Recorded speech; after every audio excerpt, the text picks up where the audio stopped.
Hey guys, Saturday, March 26th. It's me, your friend Gabe Altaid. How you doing? I'm having a great day. I'm working on Wraith of God right here on this screen. Saturday, March 26th. Obviously, you're gonna hear that echo real.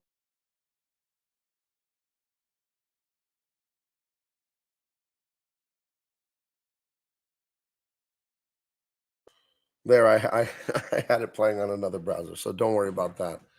But yeah, welcome you guys in when you start coming into the chat and stuff. We'll see who shows up. We'll see who's here. But I wanted to talk to you guys. It's gonna be fun as always, but it's a little serious today. But I think it matters. So I'll just get this going right here. We'll just hit play on this one right here. And yeah, there we go. Marcus Killigrew. Hey man, how you doing? Hey Marcus, you want to do me a quick favor? Can you click on the link to buy my book right now and see if it works? Someone messaged me on Instagram and said it didn't work. And that had me a little concerned. I checked on all my computers and it worked for me. But could you click on the link? Any of you that are hearing this, click on the link in the description and see if it opens up to Indiegogo to show the book I have, Truth, Justice, American Way. Is that link in fact working? Because again, someone on Indiegogo told me it was not working. So I will wait to hear from you on that. But oh, Marcus says he's on his phone. Okay, well if you can't, that's cool. But if you do, I really appreciate it. But yeah, I forget that so many people watch this stuff on their phones. Cranberry Language says it works. TBG animation is here. Okay, so maybe it was him. It just concerns me a little bit. But I want to talk to you guys a little bit today about life, like we always talk about. I'm having a good day. I've been feeling very, very sentimental for a very long time. I'm not sure why. I try to be very thoughtful about life and about family and loved ones and what it means to be a good person and stuff like that. I really do try. Okay, people are saying it works. Thank you, Marcus. Thank you, Cranberry Langers. TBG, hello. I don't know. I just it's a little weird when a celebrity passes, and forgive me for breaking the bad news to some of you that don't know. Taylor Hawkins, the drummer for Foo Fighters, passed away yesterday, and I don't know the guy. I never met him in my life, but I love their music. So I don't have a lot of music, but I absolutely love their music. And I have the Greatest Hits album. I play that forever, and it just that's why I called this this stream Vanitas, right?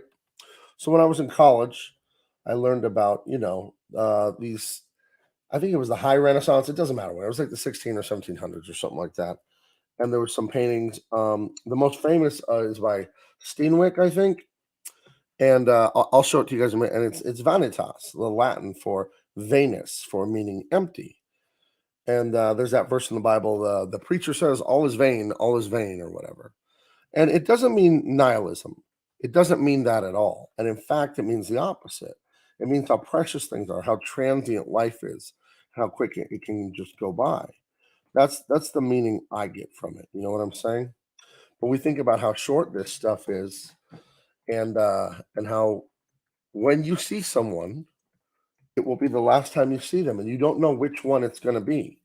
I have a older relative. He's basically like a grandpa, like a figure.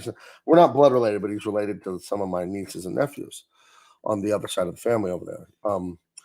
And we all hung out for the Army Navy football game on November. A bunch of us men. San Diego's a big Navy town, so there were a few Navy veterans there in the family. And he's an old man. He just turned 92. Great guy, Rocky Marciano. Not even kidding. Just like the boxer, same name. Um, and he said, and I won't keep you in suspense. He's alive, but he said in November, "Hey, it was all guys, no women allowed." We watched the Army Navy game. He was proud Navy. Another guy there was Navy. Another guy there was Navy, and it was really fun to watch that football game with about 6, 7 guys. And Grandpa Rocky suggested that we all watch the Super Bowl as just guys, no women. He really liked it. He hadn't done something like that in forever. And when it came time to watch the Super Bowl, he was in the hospital with like COVID, I think, or something like that. And it's 91. He could have died. He didn't. Thank God. We love this guy. He's a great guy. He's a treasure, Grandpa Rocky. But it's things like that that always remind us you're going to see someone for the last time and you're not going to know it usually. You know what I mean? And all this stuff we're doing, all this stuff we get hung up on and angry about and worried about, and I was right and he was wrong and he was a dick and she was a jerk. We, and I mean me, we gotta let it go, man. A lot of this stuff and realize that it's Vanitas, the name of this stream here. It's so much of this stuff isn't important. And we get caught up in our egos and all kinds of nonsense. And I'm not pointing the finger. And if I point the finger at you, you'll notice there's a bunch of them pointing right back at me. We do this stuff and we can be better. You know what I mean? So Aristotle, the great philosopher, said character is built through habit, right? So all you have to do to like doing something and make it your way, like it's instinctual to you, is make it your habit. And this comes down to ego. So I'll expand on that in a second here, but let me check on the chat. 20th Century Refugee. I still remember buying the first Foo Fighters record when I was 15 in 1995. Yeah. I didn't see the movie. I didn't see that. Also, awful lot of mid-age musicians these last few years. Right, Gabe? We can go anytime. Right. So that's why I'm talking about the transience of life. And here's that Steenwick painting. I remember seeing this in college and thinking about what it was about. Let me open this up real quick. I'm running Photoshop. I'm running StreamYard. I'm running YouTube. I'm running OBS. So forgive me. My computer's not that old. It's a 2017 iMac. But here's that famous painting. I think it's the High Renaissance. It doesn't matter. From Steenwick. Steenwick, that sounds like the Netherlands or something to me. I'm not an expert on who this guy is. But these, and there was a lot of paintings like this and they were Vanitas type paintings. And they were showing the transience of life. You have like some meat there, like the implication is it could go rotten. You have the skull there, obviously symbolizing death. You have this wilting sort of vine and plant in the background. And and even that conch shell or whatever mollusk that is, that's just kind of showing you the transience of things, how things are here. And the Bible talks about that life is like a mist. It's here for a second, and then like a puff of smoke, like a mist, it's just gone. Here's another famous. Let's see. I don't know who did this one. I knew this is Pareda did this one, but I knew the other one was Steenwick or whatever. I was familiar with that one. But again, when we think about the symbology here of the time passing, you know what I mean, and this, the angel pointing at the globe, it's a little heavy-handed, but it's beautifully executed. I love this High Renaissance stuff, and obviously the skulls and the book. You see the book binding under the skulls is falling apart, and a lot of things are talking about rot and decay and death. But I don't take these as negative, scary paintings talking about dying, and I don't look at mortality as like a sad thing. I don't know if it would be possible to appreciate our mortal lives if we could live forever. If we knew we would see everyone forever, how could we appreciate this? If there was no skin in the game, if there was no risk, what would this even be? We're not perfect enough. We're not good enough people to appreciate that. I'm a Christian. I believe when I'm fully made holy and in heaven or whatever, then we can appreciate eternal life. That's what I believe. How would I know? I'm just a human. But I know here on earth, if we had it all and there was no risk, we couldn't appreciate it. And I think we get caught up in the day-to-day so easy, man. And again, I'm not pointing fingers at you. You catch a red light when you're trying to go somewhere. Or I got Panera for lunch for my wife and my family and stuff, and there wasn't like enough meat on the sandwiches. I'm embarrassed to say that to you guys. No, there wasn't. They ripped us off a little bit. We got 4 sandwiches, some soup and salad. Delicious. Panera is always good. Today's show is brought to you by Panera. No, just kidding. But I was like, man, they didn't put enough meat. I was like irritated. I was like, I should call and complain. And it's just like, we gotta like try and stay awake. And I look at like trying to be good and moral and spiritual as weightlifting. I lift weights all the time, as you guys know, as you can tell just by looking at me. But I can't quit. I'm 43 years old, and I told myself, you can't quit the rest of your life. You have to lift weights. Now, as I get older, I'll lower the weight. You know what I mean? I'll make them lighter and lighter, do more reps, whatever. But to keep the strength and the flexibility and the safety of having good muscles and good tendons, I have to keep doing it. And I recommend it for everyone. But I feel that our mentality is that way too. I think we really need to work on appreciating life. I'll share some mental health with you guys. My kid, I became a father at 18. I know. I'm Mexican. What do you want? Okay, I'm 43. I became a father at 18. Got married. To my credit, I got married. And we've been married 25 and change. And we're going strong, and I hope it goes forever. But I know it doesn't. I know, this painting here, it's Vanitas. It's passing. And it'll be over one day. And And I think as the time goes by, it's really, really, really gotten to me how precious this all is and how I need to not overwork myself and really spend time with my family. Early in my comic book career, I took every job under the sun. I would work not 7 days a week. I would work 30 days a month. I would go for weeks without quitting, missing, birthday parties, missing this, missing that. And there's some other stuff about it, being neglected as a child with divorce. And I'm not bad mouthing my parents. I'm just stating the fact of the matter. They're both great people, my parents. But you think you don't deserve people, you don't be around people, and then you can get into workaholism. That's something I had to deal with. But I wanted to talk to you about anxiety and stuff. And so I became a father at 18, and my whole life, so I was a child living in my mother's house. An 18-year-old is basically a child in modern society. And then I was a father overnight, basically, right? And I had to be father had to be husband and all that stuff. And about 3 years ago, my daughter moved to Hollywood, or 4 years ago, to do her stand up. She's home now. She's been home for like 2 years, and she's killing it down here, by the way. She's hosting at the comedy clubs. She's just destroying the crowds and everything like that. She's professional now. In fact, she has a tryout in Huntington Beach tonight at a comedy club to be a paid regular. I'm really happy for her. And she went off to Hollywood, lived there for a year. My son went off to Boulder, Colorado, went to college. And I started having anxiety attacks. And if you've ever had an anxiety attack, it's insane. Your heart's racing and you're surging with adrenaline. You feel like you're dying or something.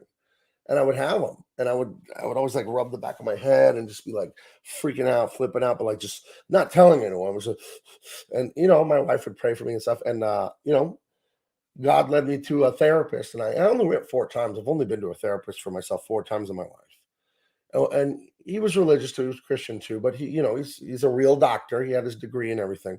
But what he nailed it down for me was my identity was a father and a husband, and my children were leaving my life in that frame of reference. They were an adult woman living in Hollywood and an adult son away at college, and I didn't know what I was anymore. So it's like my identity was stripped away from me. I'd been a father for 20 years and I didn't know what I was. And that's what he said was terrifying me. And he was right. And he said, and here's the punchline to all this. He said, instead of freaking out about what you don't have and being scared about change and this and that and the other, he said, I want you to write down a list of 100 things you're grateful for. And he said, and I intentionally want you to write mundane things on there. Write spectacular things, but write the little silly things. So I wrote down on this list, I'm grateful for my artistic ability, and I'm grateful for my wife, and I'm grateful for my relationship with God and my kids and all the really huge things. But I wrote silly things like, I'm grateful for my hat.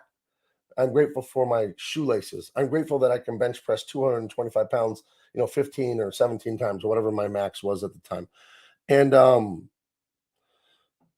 when I realized that we should be all embarrassed, like humbled with what a miracle the universe is, that every last thing we have, the odds of it even existing are a miracle, that was God's way of curing me of that. I've never had an anxiety attack again, and it can't like work on me. I felt like the very first drumbeat of it, sense like once or twice. I said, nope, that's not happening. You know what I mean? So and it doesn't happen because I remember that it doesn't matter that things are bad or whatever. We'll get through it, and the challenges are there to make us stronger anyway. And I learned to be ultra, ultra, ultra grateful. And now I find myself with an ability to thank God for horrible things.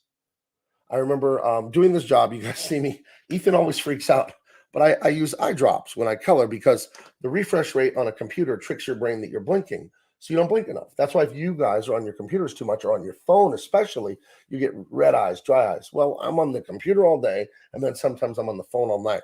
That's bad. I have to stay off. And you can get really, really red eyes, and you can scratch your cornea just by rubbing it. Imagine dry skin just peeling off your hand. You can do that to your eye on a micro level. You see like a little white dot on your cornea, and it'll heal like in a day or two. And in fact, I had one like 2 days ago, and it hasn't happened to me in ages. But the optometrist told me that's from rubbing your eyes when they're really dry. And I hurt my eye really badly once, like 3 years ago. I scratched it in the bottom corner of this eye, and my vision was blurred, like in the corner. But I used the gratefulness that Dr. Standall talked to me about and that God showed me. And I said, I'm glad I even had an eye to scratch. I could have been born with no eyes. And that helped me not feel sorry for myself. And if you scratch your cornea, it heals in a couple of days anyway, right? You're not going to go blind or anything like that. But I really do, I really do think that I think that we have to remember that the only thing we can do that matters, the only thing that we can do is love people. That's it. And I think chasing around trying to love ourselves and trying to like Oprah's nonsense of your truth and your personal truth or whatever, it's garbage. It isn't scientific. It's really dumb. It's not true at all. The only thing true about your truth is it isn't true. Okay, that's the only thing that's true about it. But yeah, I started thinking, and it was because of this Foo Fighter drummer, Taylor Hawkins, unfortunately, passed away, as I said earlier yesterday. And I didn't know the guy, never met the guy. I'm not going to pretend I'm broken heart or anything, but on a human level, it's sad. And I really enjoyed their music a lot. I have that greatest hits album. I think I wore that thing out, listening to it, weightlifting and making comics. And I just want to encourage you guys to make sure all of us, we're fighting all day to do what matters. You know what I mean? I want to talk to you guys in a way that matters, a way that's uplifting, a way that's helpful. I want to use my ability to do stuff like this right here in a way that matters. Like I could become a millionaire easily on YouTube. We all could if we just went crazy and were hateful and scandalous. And like we all see like a Howard Stern, right? Zero scruples, and it gets attention. I get that. But like to me, that's not what my talent is for. My ability to speak off the cuff. None of this is written down. I'm just speaking. God gave me that ability that I can just think so quickly and just speak clearly. And then my artistic ability. I have to make sure I use them in a way that matters because one day this is just all over. And then you're like, did I do anything that mattered? And the only thing that matters is loving people. And what does that look like? Love isn't a feeling, love is actions, because any feeling without works, the Bible says faith without works is dead. Well, I would extrapolate that concept. I think it applies to this. I could be wrong. Any belief, any feeling you claim to have, if you don't act on it, you don't really have it. You know what I mean? So if I said, "Oh, I'm really concerned about saving money," and I just racked up all credit cards and spent every cent I had, then I don't care. I don't care about saving money if I do that. I like to think I care. That feels good to think about it. But if I don't act on it, I don't mean it. So if the only thing that matters is loving people, then we have to act like it, And when you see someone pass away, semi-young, 50 is semi-young, it's just a sobering reminder again, and we're reminded constantly and we fail constantly. But it's not the point about failure, right? What did Rocky say? It's not how many times you get hit and knocked down, it's how many times you get up, right? Or whatever, not how many times you fall off the horse, how many times you get back on. And it should always be how many times will I get back on? I'll get back on as many times as I get knocked off. So that's where I'm at today. So it's weird how a celebrity death can like upset you because I'll be completely honest because I'm always real with you guys. I feel like ashamed in a way. Like, oh, Gabe, what do you don't know the guy? What are you sad for? And that's a weird thing. Because why should you care if someone approves of your feelings or thoughts or whatever? I mean, they're real. They may not necessarily be correct, but they're definitely real. And I do think it's a big picture thing. You can see whether you knew someone or not, or they're famous or whatever, you can see their humanity. You know what I mean? So I don't know. That's where I'm at today. I wanted to talk about that. Let me check on the chat here. Rosa Parks having an anxiety attack. Always use the 4-7-8 method. Breathe in for 4 seconds, hold for 7, breathe out for 8. Okay, never heard of that, but I'm not a doctor, but give it a try. I suppose it can't hurt you. Let's see. Who else is here? God works in mysterious ways, of course. Marcus Kelligrew just finished a workout because he's fat, but he's not going to stay fat. Marcus, in life, the only thing that matters is direction, not location. It does not matter that you're fat today because the day is going to be gone. It matters, did you do something to unfat yourself? And you did. So you won. You won today. And just keep doing that over and over and over. Let's see. Greatest commandment of love, of course. Oh, it's Joe again. Joe, we got to talk about your book. You got to hit me up with that private message. Joe has an amazing looking book. Let's see. Oh, look, yeah, see? Hatch 450X is saying that's one of the best looking art I've seen on the previews. We'll back day one. Yeah, I think so too for me. It looks great. Looks great. Um, hey, Joe, if you send the link, I'll put the link in there and then the link will be active. If you type the link into the chat for your mail list, it won't be active because you're not a mod or whatever. But if I type it, then it'll work. You know what I mean? So that's where I am. Let's see. Luna Comics. Hey, Luna, how's it going, friend? Love God, Bible, truth. People too afraid to divide themselves from people who do acts of evil. They're worshiping people's feelings instead of being God. Also, God's love is truth, sacrifice, forgiveness, charity. Absolutely, sure. Um, Being corny and sus is the trend, right? I don't know what you're talking about, but it was a funny sentence. Hey, everyone here, I had like 2 or 3 people check it earlier, but let's get a bigger sample size. Can you all click the link to go buy my book right now and make sure it works? I was a little concerned this morning. A man on Instagram private messaged me and showed me a screenshot that said this page has moved, not available. So I just wanted to make sure. So if you could guys, those of you who it's easy, would it be a bother for me to ask you to click the link? It's in the description and the chat. Click the link and make sure Truth, Justice, American Way is that link leads you to buy it because it didn't for a guy on Instagram. He could have been pulling my leg, but I don't know why. That's not really a funny joke or anything. It's just kind of it would be a boring prank for him. I don't know what he would get out of that. But if more people could do that, um, then yeah, please. Oh no! Thank God you're okay. Marcus had COVID with pneumonia and was in a coma for 16 days in 2020. He thinks about mortality a lot. Well, I thank God you're fine now, that you're okay, that you're, no longer sick like that. But I think, it's amazing for all of us to think about how important and how quickly this is all going to go by. I'm 43 years old. I still feel like young, like a kid. I still lift weights and still live a very active lifestyle. And, I just feel like things are just getting started for me professionally, barely in some ways. And I realized I'll be 70 in 27 years. Now, for those of you that are 27 years old, that literally sounds like a lifetime. To me, it doesn't sound like a lot. I can clearly remember where I was 20 years ago. You know what I mean? And I don't know, the older you get, as they say, the faster time flies by. I can't believe how quickly things are going. But, and that was my whole point with this stream today. I wanted to huddle up with you guys and see what you thought about it. You know what I mean? But yeah, okay. Another one. Link works fine. Link works. Link works. Link work. Okay, thank you. You guys don't have to check the link anymore. I really, really appreciate you guys doing that.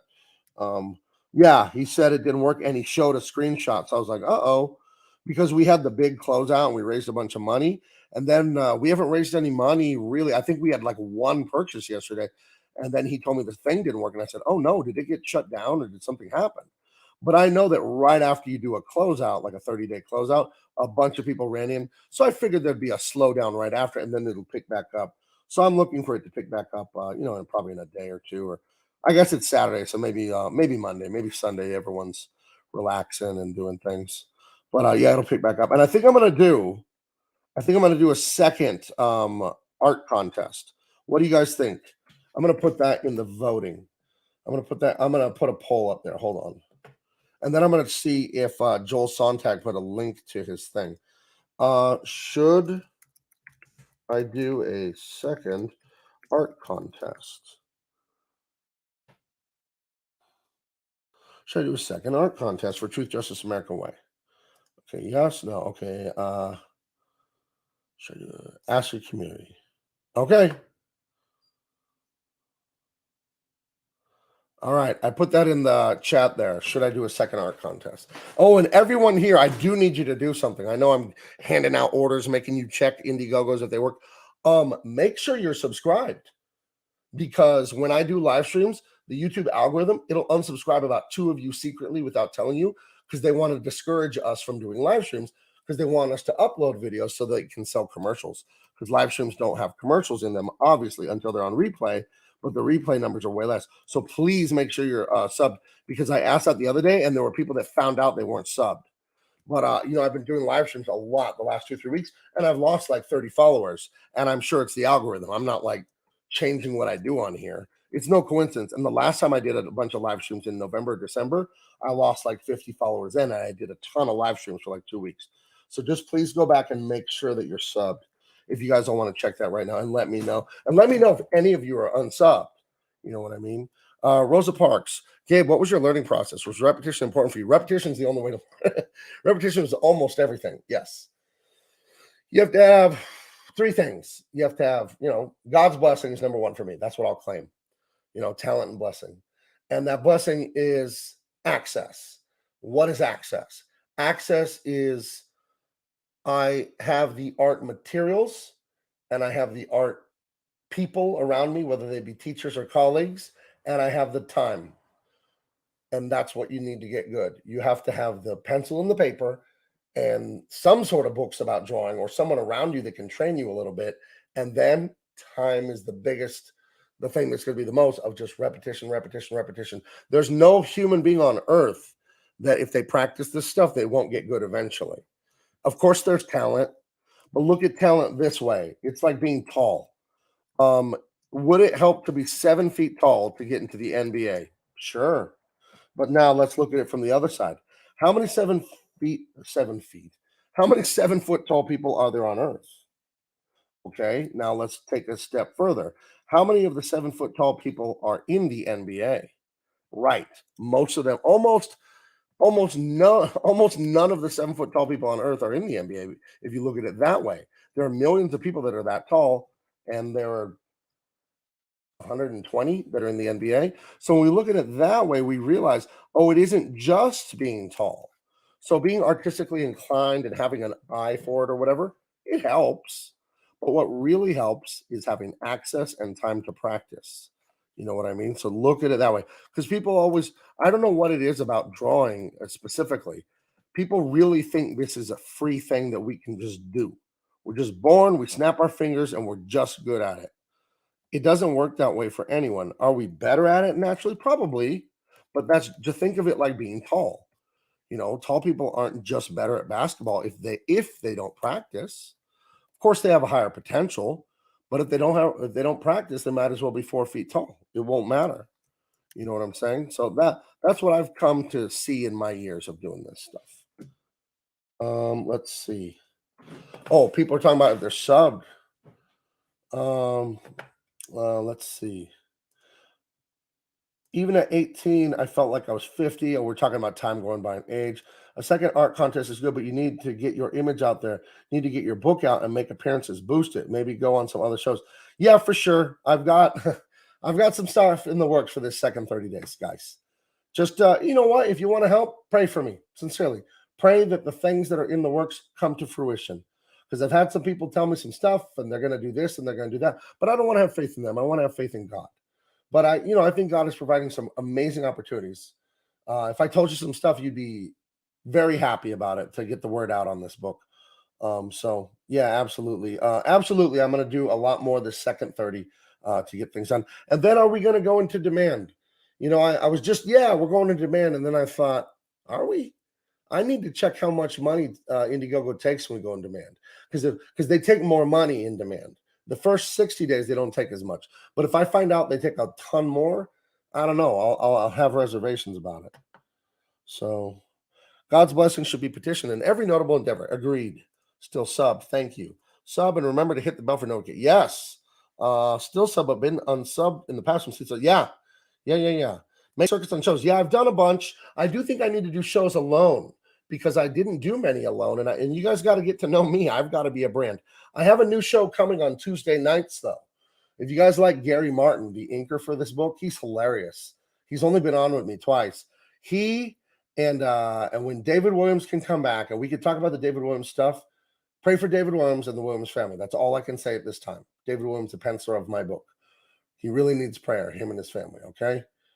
I'm not going to say anything else, but just when he can come back, then he'll be on it too. So me, Gary, and Dave for sure. And then I want to bring in Dan Lawless. And then I asked Aaron Lepresti. He said he can be an occasional guest. I was thinking of calling it the Players Club and basing the whole motif off of like the Rat Pack and Vegas and all that. Older guys that got a lot of swagger and stuff. And I just love Las Vegas so much. So I'm thinking of calling it the Players Club, and I'm going to do it on Tuesday nights at 7 with some of my buddies. So, yeah. Oh, here's a comment about natural talent has a ceiling. Those that rely on natural talent alone, eventually everyone else will catch up to them. People who have some talent but a drive to get better have no sense. Yep, I agree completely. Look at Shaquille O'Neal. He's as tall as a telephone pole. Do you know how many three-pointers he hit in his career? Now, I'm not going to look this up. I could be wrong. But I've been told for years that Shaquille O'Neal, basketball master, lots of talent, right? Size, strength, speed, agility. He never practiced three-pointers, though, because he didn't have to. That wasn't his job. I was told he hit one three-pointer in his entire 17 years in the NBA. One. So there you go.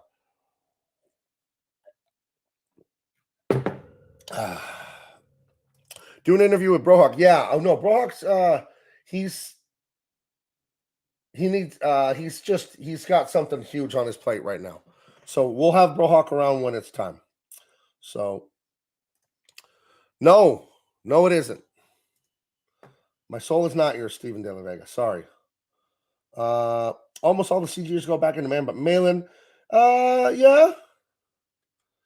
Yeah, I'll think about it. Do the CG circuit, Red Valerie, Shane Davis, Bancroft, Bancroft, Pop XP. Yeah, for sure. Yeah, Shaq gets called out for not working as hard as he could by other players. Yeah, Kobe used to give him crap about that. One is more than free throws. Oh, well, okay, you got a point there. Let's see. I got to write something into the chat so I can get rid of this box that's here. Oh, it won't go away. Okay, can't post comments, learn more, blah blah blah blah blah. Okay, never mind. Right, but that's where I was on today. That's what I was feeling. That's what I was thinking after the passing of the great Taylor Hawkins. I don't know the man.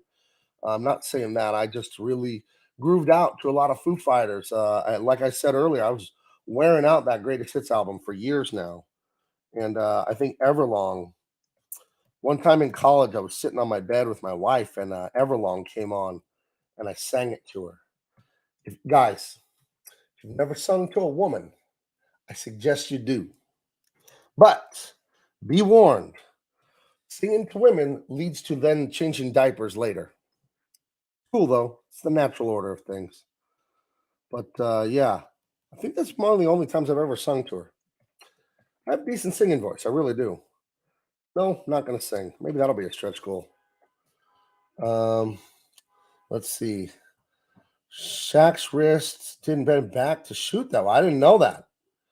You're welcome on Art and stuff. Is that a Bostonian show? Anytime. Hey, send me a link. I'm on Twitter. I'm on Facebook. Get with me on it, Rip Kobe. That one hit me hard too. I remember I woke up the morning Kobe died and I opened Twitter and it was like Rip Kobe, Rip Kobe, Rip Kobe. And I literally threw my phone.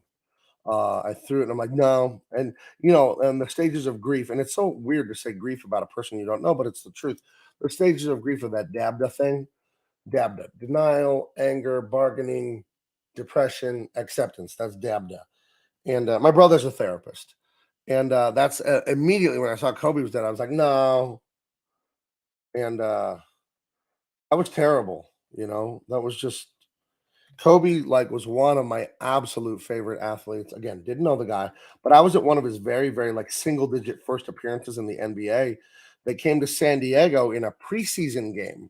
The Houston Rockets played the Lakers in a preseason showdown at the San Diego Sports Arena, and I went to that game. And Kobe's my age, like I'm a week older than him or something. And we graduated high school at the same time, and just I remember seeing him all over the news, and I just felt like I grew up with him. And since I'm a San Diegan, the only team we have locally really to root for that was any good is the Lakers. So I'm not a Lakers fan. I'm a Laker hater because LeBron is a communist, and I cannot abide that. So, but yeah, Kobe, man, that one hit me between the eyes. That was not good. But yeah, I wanted to talk to you guys about, and I'll put a finer point on it. But I wanted to talk to you about the transience of life and why that makes it a good thing. Why that's a bittersweet, a happy thing, and why understanding our mortality, that we're all going to be gone, that your loved ones are going to be gone, that there's going to be a time you see them for the last time, and that's going to be it. There's going to be time that They see you for the last time. Like my parents are getting older. My dad's like almost 75. My mom's 68. You know, how many more times am I going to see them? I live in San Diego. My mom doesn't live here. She lives in California, but she lives hours away. My dad lives in Colorado. You know what I mean? How many more times am I going to see them? Like, and I don't mean like how many more years. I mean like how many more days, how many more meals like that.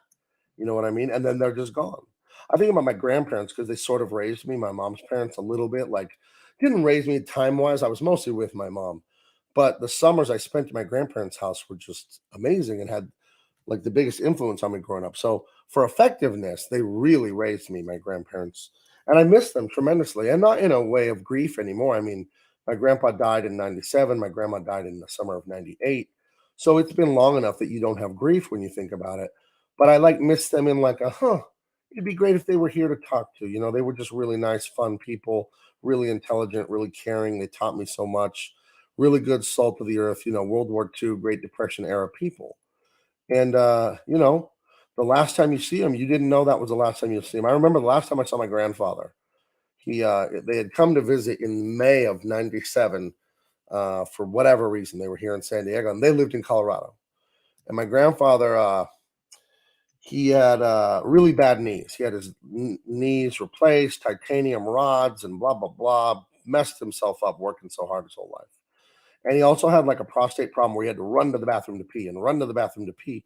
And I remember we were driving somewhere, and I was just a 18-year-old Hulk. I mean, you see me now, I'm strong. You should have seen me as a kid, but we were driving somewhere, and he had to go, and we pulled over like at this Burger King, and I threw him over my shoulder and ran him into the bathroom. And I remember him being scared, like, "Oh, don't drop me!" And like, I don't think he realized how strong his formerly little grandson was. And that was like the last day I saw my grandfather. I remember, and then we took like we had lunch as a family, and then we like took him to the San Diego International Airport, and then I never saw him again until I saw him in his casket, and he was one of the most important people ever to me. So when I again I think about Vanitas, right? That's this concept I brought up earlier. For those of you that missed it, it's Renaissance paintings. It was a topic in the Renaissance. This is one by Steenwick, I believe, and this one I hadn't seen before. Where's the one by Pareda? Um, Let me open this one. But they're commenting on the how things degrade and fall apart. But I don't think it's grim. I think it's a beautiful thing. I think when something is rare, that gives it value, right? So the fact that none of us, at least mortally here on earth, maybe spiritually, live forever, but in heaven or whatever, but here on earth, clock's ticking. So what are we doing with our days every day? Are we doing what we're supposed to be doing?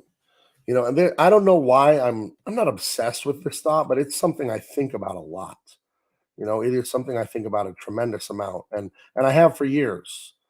And I don't know. I My favorite comic book story is the thermodynamic miracle in Watchmen. Hold on, let me check the chat. Are you being serious, Eric? That's terrible. I'm sorry if that's true.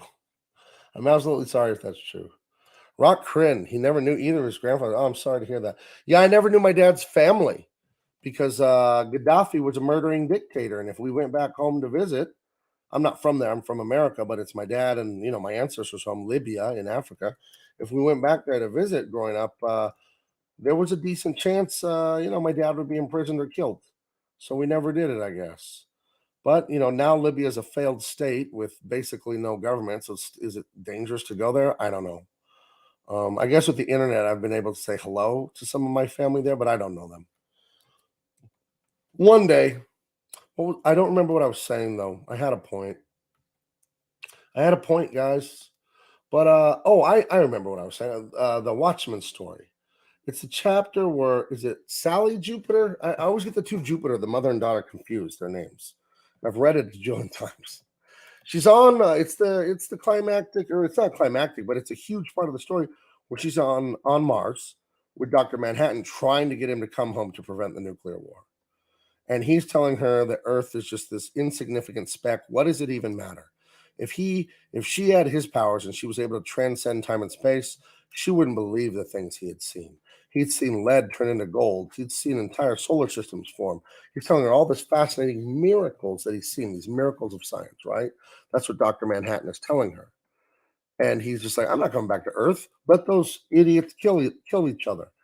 And but when he starts thinking about these miracles, lead turning into gold and watching stars form and all this, he starts thinking about another miracle.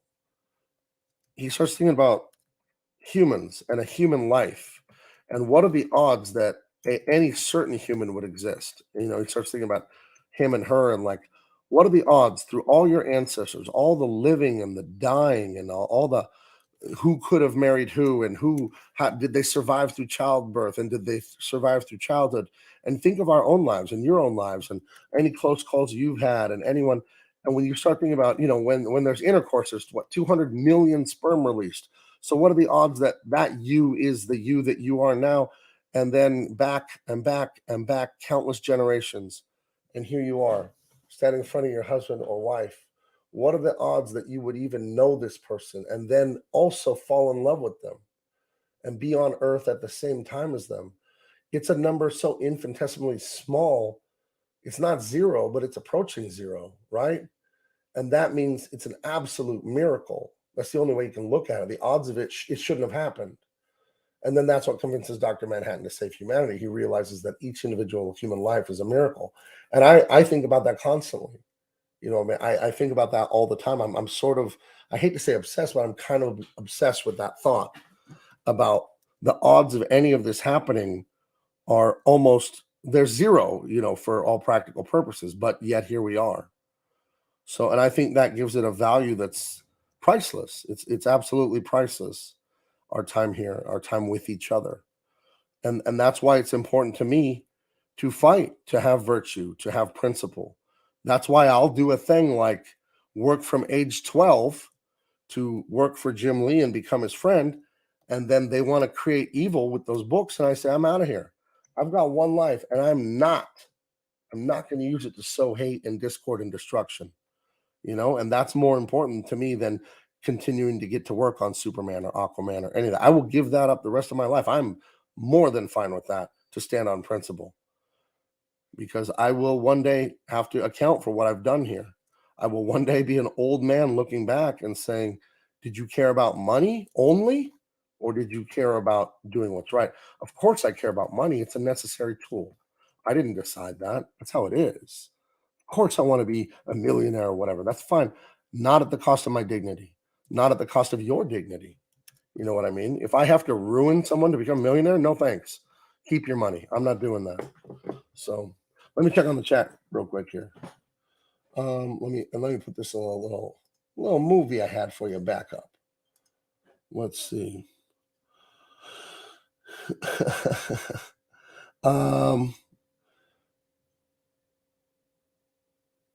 Oh no, Hat Shrifty, you'll be missed, and you matter. Don't say that. Don't say that. Don't say that. Found out my grandfather-in-law was a belly gunner in the Flying Fortress, the B-17, in World War II. After he died? Oh, you found out after he died. For a minute, I thought you were claiming he was a gunner after he died. Sorry. I do have high reading comprehension. I just screwed that one up. I sort of like to thank him for his service before he passed. Well, you can thank him. You can thank him by doing what he did, not necessarily join the military, but give of yourself to the world so there's a future. We have our future. We have our today because other people sacrificed their, yesterday. They sacrificed their today so we could have our today. So that's how you do thank him. I can't thank my grandfather. I told you he died. But I do thank him every day by trying to do the right thing. So you absolutely can thank him. Geez. His brother-in-law committed suicide. Very sorry to hear that, Marcus. 4 years ago. Had a mansion, great adult kids, was strong as a bull. Think about him often. That's very sad, man. Very sad. Favorite series were Ultimate Spider-Man and Punisher Max. Never read Ultimate Spider-Man. Love Mark Bagley's art, though. And then Punisher Max is fantastic. Fantastic. Grandpa from his mom's side, Luna Comics, is like his Uncle Ben. He died when Luna was 5 and talks about how I'm a good man like him. That's why I related a lot to Spider-Man. Oh, I see. Very interesting. Yeah. There you go. Yeah, we got that. It was your mom saying that you remind her of the great grandpa. With you there, Gabe. Thank you. Jim Lee is very woke. I don't know. I'm not gonna comment on that. Sucks to see who. Oh no, I'm not gonna. I'm not gonna. Listen, you're free to say whatever you want, guys. But I'm not gonna go into the personal bashing. You know what I mean? But don't feel guilty. Your opinion's your opinion, man. Um, Gabe, man, do you think Taylor Hawkins died because of vaccine? Um, no idea. I'm not his doctor. I have no idea. No idea. Holla if you hear me. As always, Luke Korolowitz art. Um, let's see. I'm gonna read Ennis's Punisher soon, but I just started Mike Barron's on. Ooh, the great Mike Barron. The great Mike Barron. Yeah. Mark Bagley is so underrated. You know why I think he's underrated, Joe? Because he's too reliable. You know what I mean? People don't appreciate things that are always there. Like, look at of all the resources you need, food and water and air, which one would kill you the fastest not to have, right? Do you ever see people just going around praising and being thankful for the air we breathe? You could live without it for a few minutes and then boom, you'd be dead. But because air is everywhere and it's just ubiquitous and it's free, we don't value it emotionally. And that's how anything that's just like there's a lot of it and it's super reliable. Human beings have a very hard time being grateful. We have to force ourselves to be grateful for things that are very reliable. So I think guys like Mark Bagley, he's so reliable and he's always good. You kind of know what you're getting and you don't like long for it, because it's always there. So I think that stinks that people can't appreciate guys like him enough. Who are your favorite artists that inspired you to get into comics? Jim Lee. I saw X-Men #1 when I was 13, I think, and I was blown away by the cover. I couldn't believe what I was seeing. That much energy and life in a drawing, that much excitement and adventure. And I wanted to be him. I wanted to be his best friend. I wanted to know all about him. I wanted to draw just like him. And he is the one that hired me when I was 29 years old. So it did come true. I did get to hang out with Jim Lee. Yeah, and things went the way they went at DC. So there's a lot behind the scenes, guys. I know it's easy to attack people personally and get really mad, but frankly, that's a waste of time. You getting all hot and bothered and angry ain't gonna fix anything. So let's just move on and just like do great things.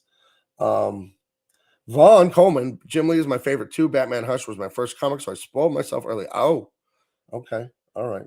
His work is great. One of the true legends. I think Jim Lee's the most influential guy in the last 30 years. And here's my argument for it. So he is the 90s boom, not Todd McFarlane, not Rob Liefeld, not Mark Silvestri. Jim Lee is the 90s boom. More people copied Jim Lee's style. And Jim Lee had Wildstorm, that studio. No studio has had more impact on comics than Wildstorm. When you look at amazing writers and artists that have come out into the industry, I think Wildstorm has more than any other studio out there in the history of comics. You know what I mean? The people that came out, I mean, I came out of there, but Adam Hughes, Travis Charest, J. Scott Campbell, Joe Madureira, Mark Miller, Warren Ellis, and they may not have necessarily started there, but they had huge early success there. Laura Martin, one of the greatest colorists ever. Alex Sinclair's there. Wildstorm is like the Lakers or the Yankees. It's just a murderer's row of talent, you know, just absolute beasts. And I am proud to be a part of that heritage. I am. That's an honor to be. Scott Williams, one of the greatest inkers of all time. Sandra Hope, one of the greatest inkers of all time. Yeah, I think Wildstorm is absolutely the best studio of all time. And I'm completely, completely biased. I'm well aware of that. I worked there for 3 years. um, and Wildstorm exists because of Jim Lee. Let's call a spade a spade. So I think he is the most influential guy in the last 30 years in this business. Absolutely. Let's see. Steve Ditko. What? Are you talking about Wildstorm? Steve Ditko was never a Wildstorm. Maybe you're not talking about that. Oh.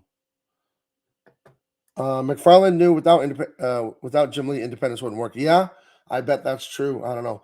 Silvestri, I think of all the image artists, I think Silvestri's probably the best one. Jim Lee was my favorite because that's the one that blew my mind as a kid. But now that I'm older and looking back, I think the guy with the most chops, the absolute best talent is Mark Silvestri.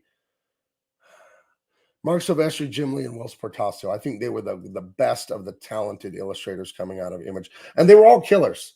I mean, look at McFarlane's Spider-Man. That's Spider-Man. He's the greatest Spider-Man artist of all time. And I won't back down from that. He's better than Romita. He's better than Ditko. He's better than Romita Jr. He's better than Larson. He's better than, you name it. He's the best Spider-Man artist a million times over. And it ain't close, you know.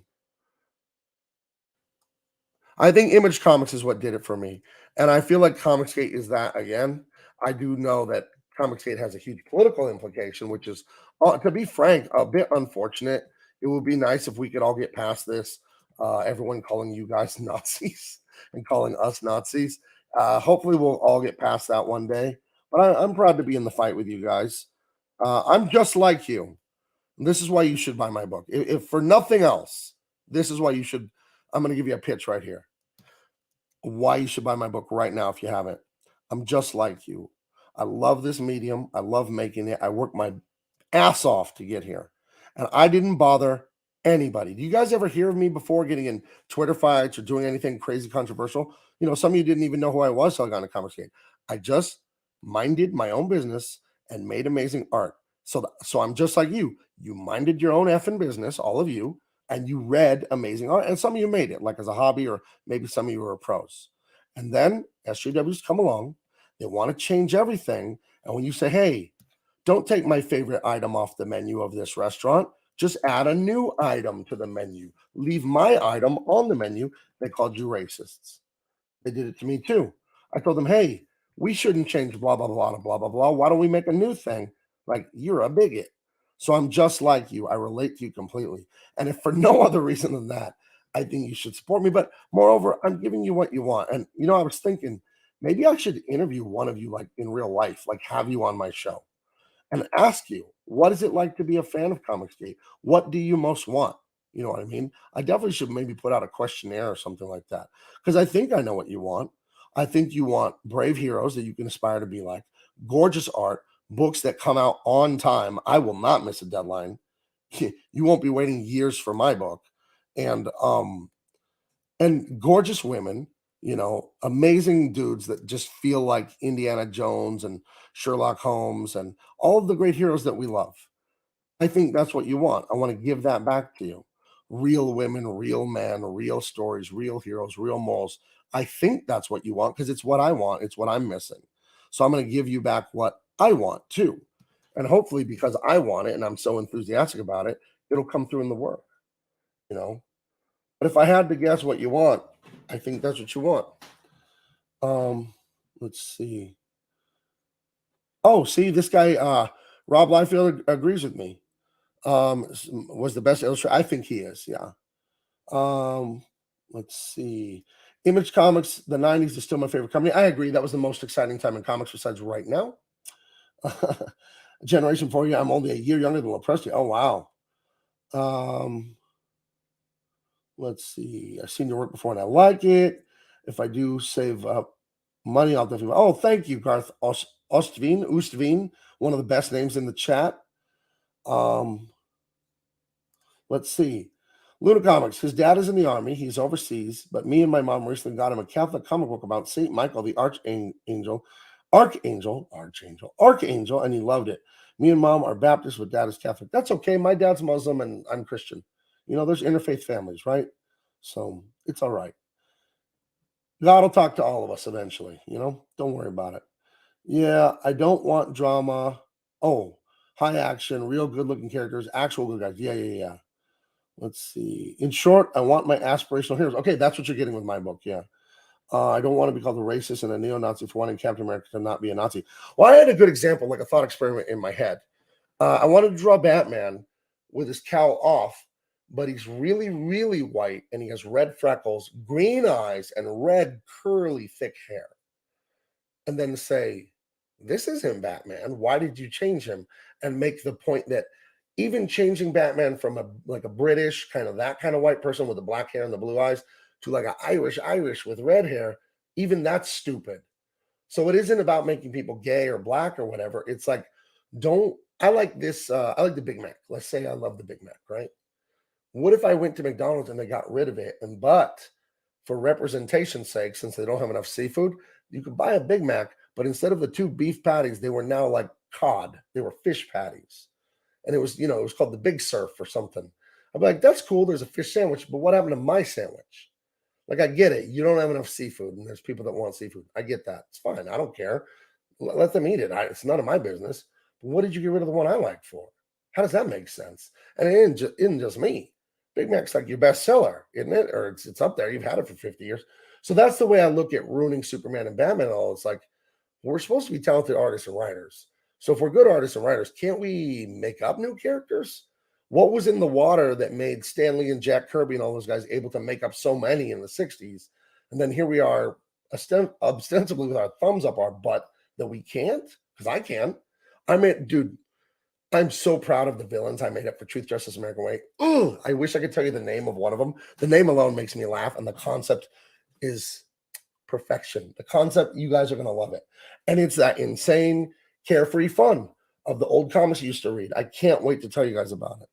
So you want to make Batman and Ginger. Now that's funny. Right. But it wouldn't make sense, right? If he was Bruce O'Callahan and he was always going on about me mom and me dad and stuff like that. Like, that's not who that character is. Can you imagine Conor McGregor as Batman?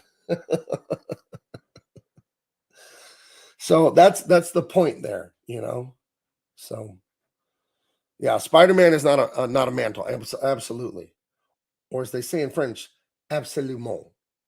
So let's see. Oh, what do we got here? Good. I can't wait. Yeah. So let me give you the pitch on Truth, Justice, American Way. You're looking at one of the covers being colored on the screen right there. Let me take a big gulp of water. I don't want you to click on the link to buy it unless you like this pitch. If you like this pitch, then you'll love clicking on the link and buying it. So let me get a gulp of water so I can pitch it to you real quick. The log line, this fancy Hollywood word for the one sentence description. The log line is, what if the world's most beloved heroes were canceled by the fake news? That's the log line. The world's most beloved heroes get canceled by the fake news. What would that be like? Here's the longer description, about a minute. Truth, Justice, American Way are the world's most beloved heroes. Kids everywhere playing with the toys and the action figure. The toys and the action figures, guys, because those are different things. The toys, they're wearing the t-shirt, eating the cereal, watching the cartoon, playing the video game. These are very busy children. They're multitasking. Truth, Justice, and American Way are 3 heroes. They're on all the late night shows. Everyone is laughing and screaming with delight. People love these guys. This is like Beatlemania all over again. To say this is one of the true love affairs between the public and celebrity is a total understatement. At the height of their popularity, there's a massive attack. Many lives lost. It's a tragedy that just rips the heart of a nation. And we all know how the social media and the 24-hour news cycle, we all know how it works. And in the news, they start blaming Truth, Justice, American Way. They start saying, it doesn't look like they did everything they could to prevent this. And then they look into their past and say, and it looks like there were other instances when they did not do what they were supposed to do. I think they're just happy riding in limousines, happy going in private jets. They don't care about people. And like that, media firestorm. They get canceled instantly. The government and the military after them. Their friends want nothing to do with them. Their bank accounts are frozen. They have to abandon their headquarters. Everyone knows where it is because they're so beloved. People go there for tours. They go completely underground. They have to go into hiding. And they have to figure out who did this and why. And can they even trust each other when they're trying to solve this horrible mystery? Well, they better hurry up and figure it out, because if they don't do it fast enough, another disaster is coming. And this time it'll cost millions of lives. That is what the first thrilling volume of Truth, Justice, American Way is all about. So if you love that pitch, you will love buying this book. I'm giving you back what they took from you. You know what I mean? And you'll notice in my pitch there, I didn't say feminist, SJW, left wing.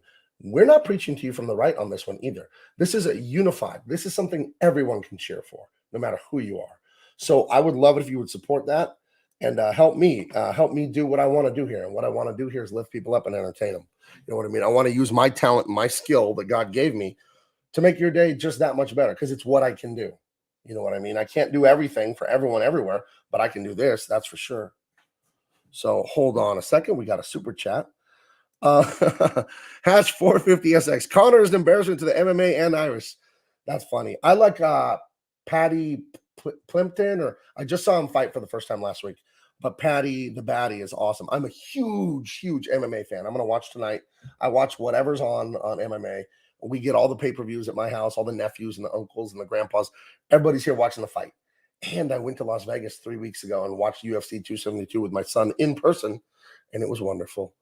Let me see this super chat. Swine Dog 712 for $4.99. Thank you so much for the $4.99, Swine Dog. Hey Gabe, I predict that you could get a great Hey Gabe, I predict that you could be a great YouTuber, even rivaling EVS. You're already a great voice for Comicsgate. Looking forward to your book. Well, make sure you're subscribed and tell your friends. Would it be crazy to ask all of you watching right now, all 38 of you and who's ever on Facebook right now, just click share on YouTube and just share this to Twitter. Just share it. It's exponential, guys. Or share the link to the book or both. It'll take you 3 clicks. I beg you to do it. It'd be awesome if you did that, because this is your channel. I want you to come in here. I want you to talk to me. I want to learn about you guys. I want to ask you, what do you want? Let me make it for you. Let me make these books for you. I have a very good idea what you want. You want to be entertained. You want heroes that are better than you, so then you can aspire to be that good. I get it. Aspirational heroes. You want gorgeous women, evil villains, and you want thrills, and you don't want to be called a racist, and you don't want to be preached at. And you want the books on time. That I can guarantee. I've never missed a deadline in my entire career. Let's see. So thank you for the super chat. That was a delightful to get that from you. Let's see.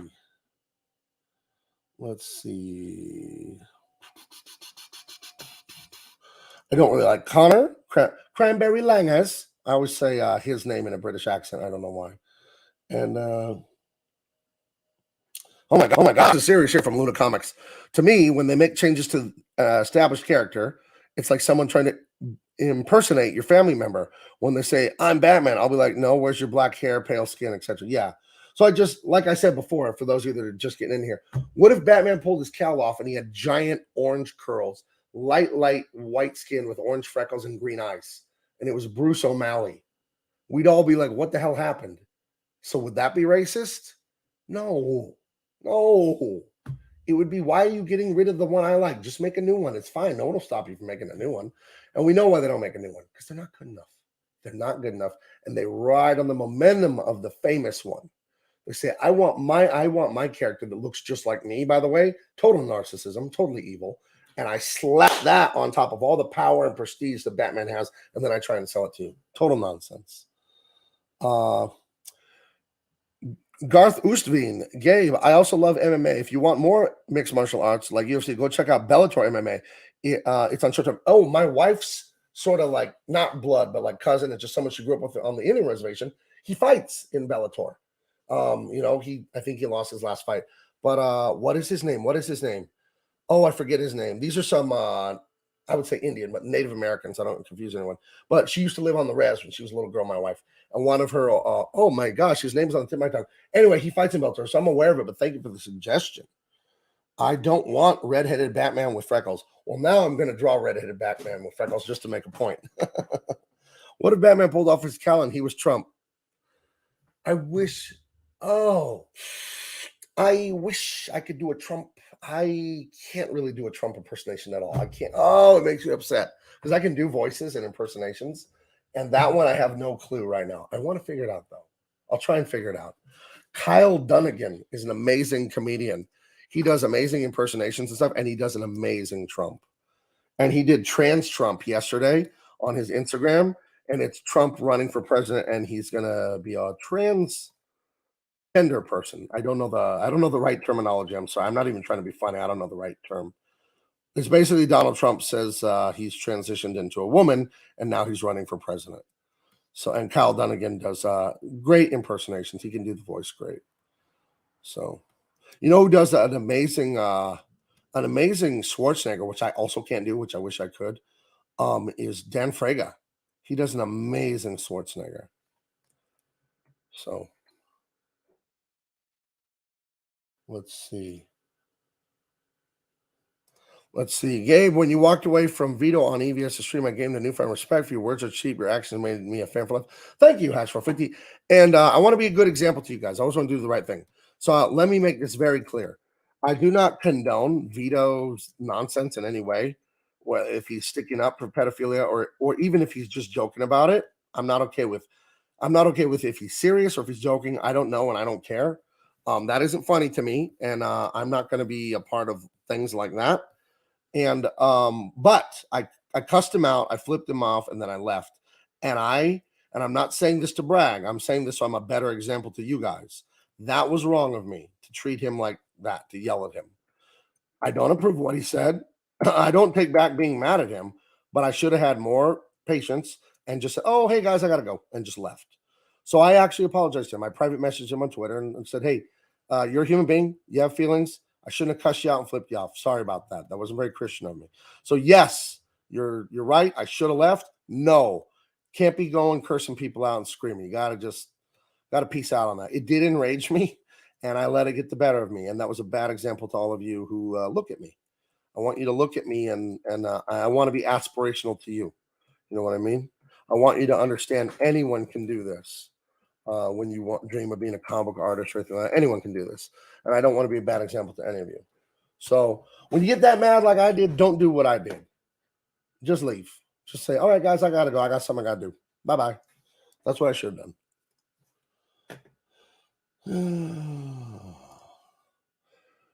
He called Ryan Kennel a racist. He called Young Rip. Young Rip is amazing. He's a good friend of mine. I did his first Rippaverse comic. I did about 100 pages of art for that. I'm very proud of it. Can't talk about it, but this video you're watching now, where I'm coloring Truth, Justice, American Way, I have videos of Young Rippa's book. Can't show them yet. I'll ask Rippa when I can start posting stuff, but we're all in Rippa's timetable on his book. It's his company, it's his stuff, so whatever. Rippa's amazing to work for. He's got a great eye.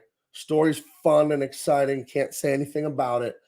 Artwork is gorgeous. Totally professional. I mean, you got me on it. I don't attach myself to dog shit. So it's amazing. And I just wish it was out already. I wish Rippa had it out. But he's a very smart, ambitious dude. So he's taking his time to get it out right. So when the time is right, I'll love to show off Rippa's stuff, and I'll have him back on. I think he'll have me on his show. We talked about that already. But Rippa's a good dude. So anyone that doesn't like Rippa is not my kind of guy, you know? And I love that Rippa's brave enough to try a new model here, you know? He's like going to do his own Indiegogo, he said, basically, his own platform. And I think that's really smart, you know? I think that's smart to be like, why if he can make his own platform, well, then why not? You know, why give away any money if you don't have to? So let me check the chat.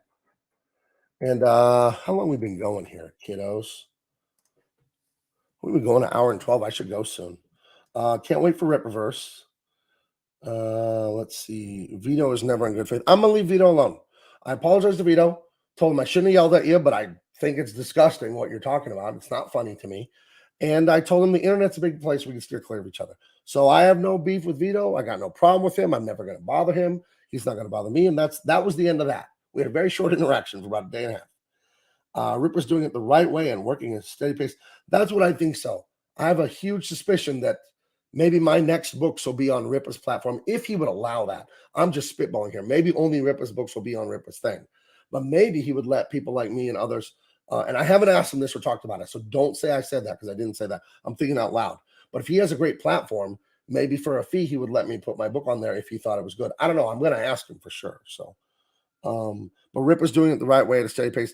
That's the thing about Rippa. He's a principled man. And it's no coincidence he was an athlete, a D1 athlete, Texas A&M, track and field. Imagine Rippa trying to fulfill 5,000 backers. Who knows? I know whatever Rippa does is going to be quality. I do know that. So let's see. Yeah, I'm excited about Rippa stuff. I think it's going to be gigantic. Absolutely. Absolutely. So, if we don't have anything else, I'm gonna get out of here. I'm working on pages for Aaron LaPresti. I want to finish them up and then spend some time with my wife. Then take her to dinner or something. I already got her lunch. And oh, let me fix that real. Forget it. But yeah, it was great hanging out with you guys. If you haven't bought the book, buy the book. We need to move that book up to 50,000 so we can unlock the trading cards. And there are great things coming this month. I'll keep fighting for you. I need you to fight for me. We got to pull together, brothers. And if there's a girl in the chat, sister, sometimes we have a woman in here. Well, oh, and I'm starting a new show on Tuesday nights. Gary Martin, myself, David Williams when he can return to social media, but he won't be there this time. And Aaron LaPresti is going to be a guest sometimes, and then Dan Lawless, I believe. I think I'm going to call it the Players Club. And the theme is like Frank Sinatra and the Rat Pack in Vegas. I love Vegas. So it's like classy, older dudes. And we're going to focus on what we love about old comics and even new comic art that's great. I know a lot of the writing is SJW. I'm just talking about art. It's going to be an art-centric show since Dan is a badass illustrator. Dave is a badass illustrator. Aaron's a badass illustrator. Gary Martin might be the greatest inker of all time. I'm a badass illustrator and colorist. So it's going to be art on that show. I'm a writer too. And the other guys are writers too, to some degree. Some of them. Oh, Aaron is definitely, and Gary too. And I guess Dave is. I don't know if Dan is. Maybe we're all are writers. But it's going to be an art-heavy show. We love art, but it's going to be fun. If you saw my opening of my Indiegogo and the 30-day closeout, it's basically that crew. It's going to be a lot of fun. So make sure all of you watching right now, before I get off, make sure you're subscribed, because YouTube unsubscribes people from live stream when I live stream. They do it to everyone. They don't want you live streaming very much. And check out the book and have a great Saturday. And if you can, watch MMA tonight and watch someone get knocked out, because it's so awesome to watch. Okay. All right. Talk to you guys later. Bye.